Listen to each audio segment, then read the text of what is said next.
Welcome in to the St. Louis Cardinals Weekly Recap here on 102.1 The One. Always the sure bet. I'm Maddox Radosevich, here to talk Redbirds baseball and listen to the highlights of last week's Cardinals games with you every Saturday during the 10 a.m. hour. As promised on last week's show, today we are going to break down Cardinals Cubs and Cardinals Brewers. Let's start with the last two games from 4th of July weekend up at Wrigley Field in Chicago. On America's 250th birthday, St. Louis was coming off a 17-1 rout over the Cubs in the series opener on Friday and looked to win the series early on Saturday. As for Chicago, how do you respond to the emotional roller coaster of defeating a team 23-3 on Wednesday and then turning back around and losing 17-1 to one of your most hated rivals? Well, after a rain delay at the friendly confines, the Cardinals wasted no time picking up right where they left off. Imanaga, the first pitch to J.J. Weatherholt, and that swung on, and that's hit to deep left field. That might go. It's a gunner. The fourth game leadoff home run this year for rookie J.J. Weatherholt. Fireworks on the first pitch of the game here at Wrigley. The leadoff long ball from the Cardinals' second baseman was the 22nd home run in the last 3 games and 1 pitch at Wrigley Field. The Birds didn't stop there. A couple innings later, designated hitter Ivan Herrera cashed in with an RBI single, putting St. Louis ahead 2-0. The pitch, and that's hit sharply up the middle, base hit. Church rounds third, they're sending him home, and the Cardinals score here in the third inning.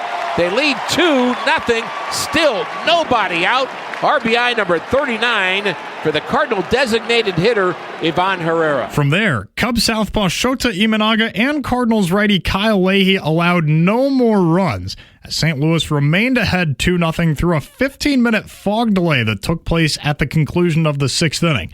Then, in top 8, Cards first baseman Alec Burleson delivered with an RBI single to extend St. Louis's lead to 3. Nobody out, top of the 8th. Another pitch coming up for Burleson. A swing and a ground ball up the middle, base hit right center field. Here's Walker around third. He's going to score. Conforto's throw is cut off by Bush, and the Cardinals lead 3-0. And Burleson has tied Walker for the team RBI lead as he has 63 to his credit now. The Cardinals kept their 3-0 lead going into bottom 9 when they sent out closer Riley O'Brien to seal the deal. He struck out his first batter and then walked the next man before getting this double play ball against pinch hitter Pedro Ramirez to get the Cardinals a 4th of July victory. Switch batter batting left-handed. The infield at double play depth, the pitch. And there's a smash right to Wynn. He steps on second, throws to first. That's a Redbird winner! Happy 4th of July, Cardinals fans. The Cardinals have blanked the Cubs 3-0, and they've won the series here over the 4th of July weekend, taking yesterday's game, pounding the Cubs 17-1, and shut them out tonight 3-0. Outscoring Chicago 20-1 in the first 2 games of the set, the Redbirds then looked to sweep on Sunday, going up against right-handed arm Javier Assad. He squared off against the opening day starter for the Cards, southpaw Matthew Liberator, who gave up the game's first run by surrendering this RBI double to third baseman Alex Bregman in bottom 1. The 3-2 pitch for Bregman with nobody out, swung on and lined into right center field. That's down, and it's going to be at least an RBI single. Bregman going for 2, and he's going to make it. It's an RBI double.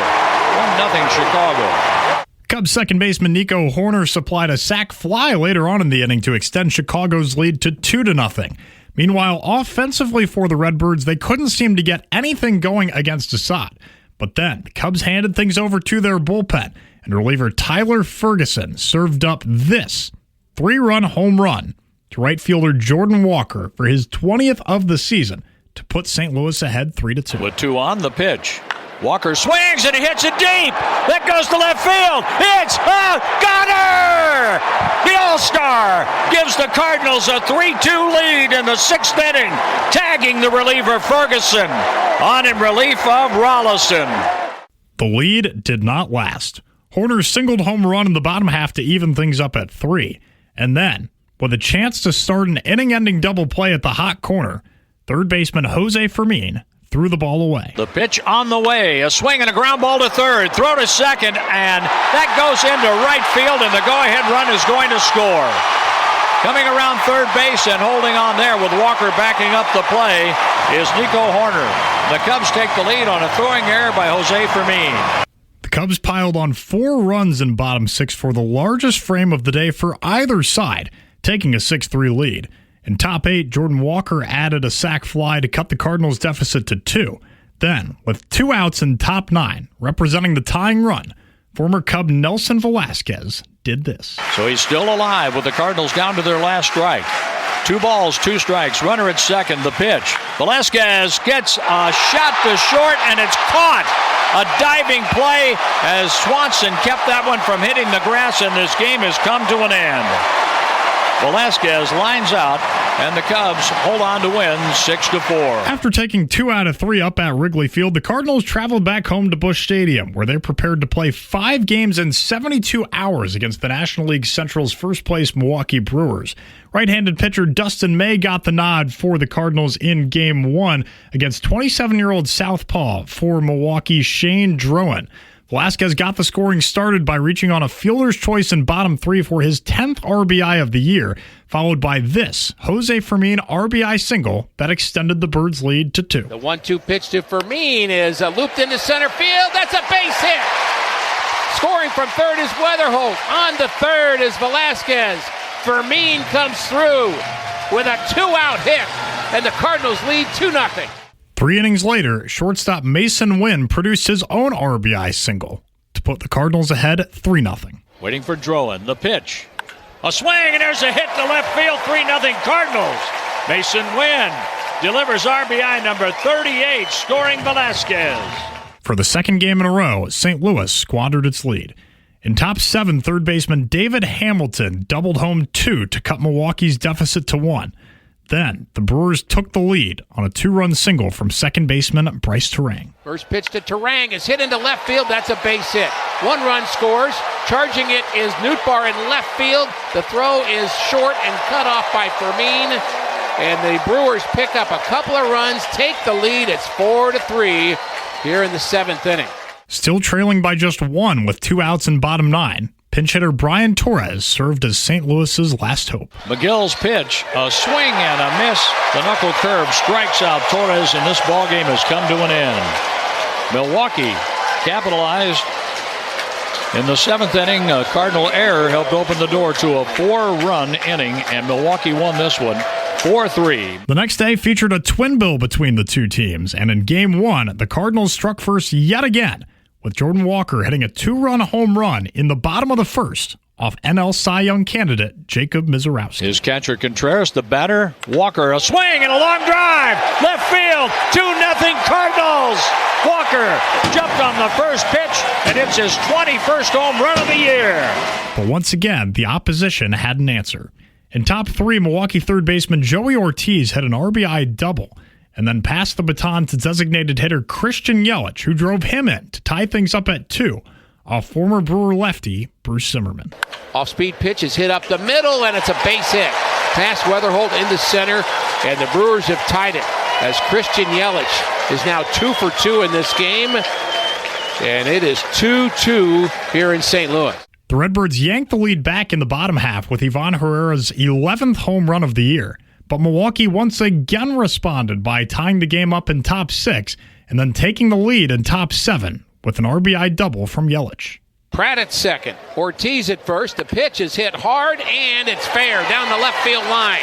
A line drive into the corner. That's going to score 1, and they're going to hold Ortiz at third base as Yelich comes through. He tried to bunt twice, but then doubled into the left field corner, and the Brewers lead 4-3 here in the 7th. The score stayed there with 2 outs and 1 on in bottom 9 as Cardinals center fielder Nathan Church made the last out. Here's Uribe with the sign, the pitch. A swing and a ground ball to first, fielded by Vaughn. He steps on the bag, and this ballgame has come to an end. In Game 2 on Tuesday, Milwaukee went with southpaw Robert Gasser on the mound as the Cardinals tossed right-handed arm Hunter Dobbins. The Brewers took the first lead of the contest in top 3, with Yelich driving in the game's first run. Here it comes, swinging a ground ball up the middle. Mason Wynn has it, thought about coming home, and did the smart thing, went to first to get Christian Yelich. So that's going to be a ground out RBI Pratt got a good jump off of third. The Brewers improved their lead to 3-0 in the fifth, but the Cardinals finally cracked the code on Gasser in the sixth with a 2-run blast from Nelson Velasquez. As Gasser, with a 1-ball, 2-strike count, checks the runner, comes to the plate, and Velasquez puts a charge into one. This goes back to the track. It's going to the wall, and it's a home run. As Nelson Velasquez with a home run in the left center field. We had to wait for a minute. It was in like the first row, but the Cardinals are on the board courtesy of a 2-run homer from Nelson Velasquez. Even though Velasquez's big fly cut the game to just 1 for the Cardinals, the Brewers ran away with the game in the next half inning with a 7-run seventh that paved the way for a 10-2 Milwaukee victory to sweep the doubleheader. Our long day's journey in tonight has taken us to the last out of the ball game and a fly ball to right field. There it is. The catch is made by Lara. Win a fly ball out, and this doubleheader is over. Milwaukee won the first game 4-3 and then rolled in the second game 10-2. Searching for some kind of an answer in the midst of a 4-game skid, Cardinal manager Ollie Marmol tapped right-handed pitcher Michael McGreevy to get the start on his 26th birthday for Game 4 against southpaw Kyle Harrison for Milwaukee. Once again, Jordan Walker was the man to turn to in bottom 1. Walker swings and he hits a drive deep right center field to the track, to the wall, and the ball is down for a hit. Wynn scores. Walker's at second. The ball hit down in between Mitchell and Lara, and the Cardinals are on the board. 2 batters later, Alec Burleson copied him. Burleson rips it into right center field. That ball gets down. It's headed to the wall. Lara is chasing it down. Burleson has an RBI double against lefty Kyle Harrison, and I love 2-out RBIs. It's 2-0 Cardinals. Fermin and Burleson later homered, and the Cardinals eventually led 5-1. In the ninth inning, Riley O'Brien took care of the rest. There's a chopper toward the second baseman, charging Fermin. He throws quickly. Got him for a Redbird winner. Light up the night in downtown St. Louis. The Cardinals have broken their 4-game losing streak, beating the Milwaukee Brewers tonight 5-1, and happy birthday, Michael McGreevy. With McGreevy's victory, St. Louis starters have now won 13 consecutive games when starting on their birthdays, which makes for an MLB record. And the Cardinals also broke a streak of 7 straight losses to the Brewers with this win. But the 5th and final game of the series did not go the Redbirds' way, as right-handed arm Andre Pallante went up against fellow righty for Milwaukee Logan Henderson. Right fielder for the Brewers, Sal Frelick, got the scoring started in top 2 with this RBI single. The 1-0 pitch from Pallante. A shot to right field, a base hit, 1-0 Milwaukee. Stopping at second, Andrew Vaughn. Milwaukee went on to go ahead 6-0 in the third inning. And even though home run derby participant Jordan Walker added his 22nd of the year, the Cardinals still lost the game 8-4. The 2-2 pitch. Ground ball up the middle of the infield. Frelick has it. Throws to first. This ballgame has come to an end. And the Brewers took 4 out of 5 in this series. From last Saturday through Thursday, the Cardinals finished with a record of 2-5. As a reminder, that same Milwaukee Brewers club that gave the Cardinals so many problems this week is still in first place in the NL Central, and that team possesses the second best record in all of baseball right now. The Brewers have also won the division each of the last 3 years and 4 out of the last 5 years, and they are the team to beat once again this season with a comfortable lead beyond the halfway point of the campaign. If the Cardinals really want to prove themselves in the National League and specifically in the NL Central, the Brewers are the team they have to beat. Cards couldn't do it against the Brew Crew this week, but they will have one more chance to do that before the season concludes. It's actually the last series of the year, 3 games up at American Family Field to conclude the month of September. Those contests could be pivotal for St. Louis down the stretch, still trying to make that playoff push.